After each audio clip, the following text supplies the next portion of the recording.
everyone, welcome back to our channel. இன்னைக்கு நம்ம சேனல்ல இனிப்பு கொழுக்கட்டை எப்படி செய்யுதுன்னு பார்க்கலாம். தேவையான பொருட்கள்: பச்சரிசி, வெல்லம், தேங்காய் துருவல், ஏலக்காய். பச்சரிசியை 1 மணி நேரம் நல்லா தண்ணியில் ஊற வச்சிருங்க. ஊற வச்ச அரிசியை நல்லா ஃபில்டர் பண்ணணும். நீங்கள் துணியில் போட்டு பண்ணாலும் பரவாயில்ல, இல்லை இந்த மாதிரி ஃபில்டரில் கொட்டி நல்லா தண்ணி போகிற அளவுக்கு வடிகட்டிக்கோங்க. இப்போது இந்த அரிசியை வானலில் போட்டு நல்லா வறுக்கணும். இது வந்து கோல்டன் ப்ரௌன் கலரில் லைட்டாக ஆகும், அந்த அளவுக்கு நல்லா வறுக்கணும். எண்ணெய் எதுவுமே சேர்க்கக்கூடாது, வெறும் அரிசி மட்டும் போட்டு இதே மாதிரி மீடியம் ஃப்ளேமில் வச்சு நல்லா வறுத்துக்கிட்டே இருங்க. அடுத்து இதில் 2 ஏலக்காய் மட்டும் ஆட் பண்ணிக்கலாம். இப்போயே ரோஸ்ட் பண்ணி நம்ம அரைக்க போதே சேர்த்துட்டா அந்த ஏலக்காய் ஸ்மெல் வந்து நம்மளுக்கு சூப்பராக இருக்கும். கொழுக்கட்டையில் நல்லா டேஸ்ட்டாக சூப்பராக இருக்கும். இந்த மாதிரி வறுத்துட்டே இருங்க.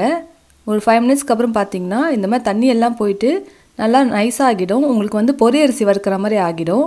இந்த மாதிரி தண்ணியெல்லாம் நல்லா ட்ரை ஆகிட்டு சூப்பராக இருக்கும், நல்லா க்ரன்ச்சி ஆகிடும். இந்த ஸ்டேஜில் ஸ்டவ்வை வந்து ஆஃப் பண்ணிவிட்டு இதை வந்து நல்லா ஆற வைக்கணும். ஒரு தட்டில் கொட்டி நல்லா ஆற வச்சுருங்க. அரிசி கலரே சேஞ்ச் ஆகிடும். அந்த மாதிரி நல்லா வறுத்து எடுத்துக்கோங்க. இது நல்லா ஆறின பிறகு இது மிக்ஸி ஜாரில் சேர்த்து அரைச்சிக்கலாம். எதுவுமே சேர்க்கக்கூடாது, வெறும் அரிசி மட்டும் சேர்த்து நல்லா அரைச்சிக்கோங்க.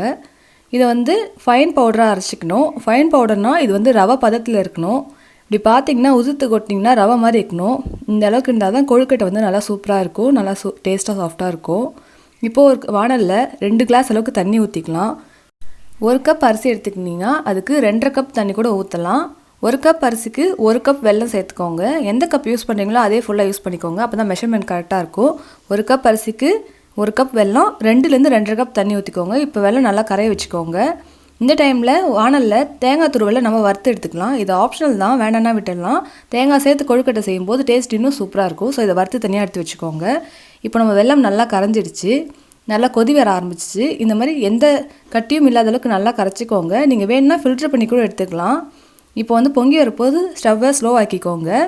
இந்த மாதிரி திக்காகிடும். ரொம்ப திக்காக இருக்கக்கூடாது, லைட்டாக கொஞ்சம் திக்காக இருக்க மாதிரி இருக்கும். இந்த மாதிரி பதத்தில் வந்தோடனே இப்போ வந்து நம்ம அரிசி மாவு இதில் ஆட் பண்ணிடலாம்.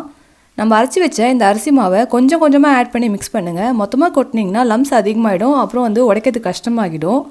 அதனால் கொஞ்சம் கொஞ்சமாக கொட்டி இப்படி கிளறி விட்டுட்டே இருங்க. இது நல்லா கிளறணும், அடி பிடிக்கக்கூடாது, அதே மாதிரி லம்ஸும் நிற்கக்கூடாது. நல்லா பிடிச்சி எல்லா லம்ஸும் உடச்சி விட்டுக்கோங்க. ஸ்டவ்வை மீடியம் ஃப்ளேம்லேயே வச்சு பண்ணுங்கள், அப்போ தான் கரெக்டாக இருக்கும். இப்போ நல்லா மிக்ஸ் பண்ணிகிட்டே இருக்குன்னா இதெல்லாம் அரிசியெல்லாம் இந்த தண்ணியில் நல்லா வெந்து நல்லா உப்புமா மாதிரி நல்லா திக்காகிடும். இந்த பதத்துக்கு வந்துடும். அப்போ தான் வந்து நம்ம கொழுக்கட்டை பிடிக்கும் போது ஈஸியாக இருக்கும். இப்போது இதில் நம்ம அந்த வறுத்து வச்ச தேங்காய் துருவலை சேர்த்து மிக்ஸ் பண்ணிடலாம். இதை வந்து நல்லா மிக்ஸ் பண்ணிக்கோங்க. லம்ஸ் இல்லாத அளவுக்கு எல்லா பக்கமும் இந்த தேங்காய் துருவலோடு சேர்த்து நல்லா அந்த மாவை வந்து மிக்ஸ் பண்ணி வச்சுக்கோங்க. அடுத்து இப்போது நம்மளுக்கு எந்த ஷேப்பில் வேணுமோ அதுக்கு ஏற்ற மாதிரி உருண்டை பிடிச்சி வச்சுக்கலாம். நீங்கள் பால் மாதிரி செஞ்சுக்கலாம், இல்லை பிடி கொழுக்கட்டை மாதிரி செஞ்சு வச்சுக்கலாம். எந்த ஷேப் வேணுமோ செஞ்சு வச்சுக்கோங்க. இட்லி தட்டில் இதெல்லாம் அடுக்கிட்டு இதை வந்து க்ளோஸ் பண்ணி வேக வைக்க போகிறோம்.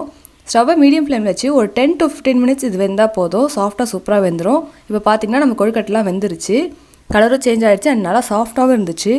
நீங்கள் வந்து இன்ஸ்டண்ட்டாக அந்த ரெடிமேட் மாவில் செஞ்சிங்கன்னா கொழுக்கட்டை திக்காக இருக்கும், கல் மாதிரி இருக்கும். இது பார்த்திங்கன்னா நல்லா சாஃப்டாக இருக்கும். உங்களுக்கு உடச்சி காட்டுறேன் பாருங்கள் எந்த அளவுக்கு நல்லா சாஃப்டாக இருக்குன்னு. அண்ட் நல்லா டேஸ்ட்டாகவும் இருந்துச்சு.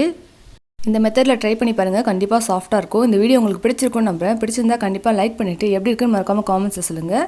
Thanks for watching. லைக் பண்ணுங்கள், சப்ஸ்கிரைப் பண்ணுங்கள்.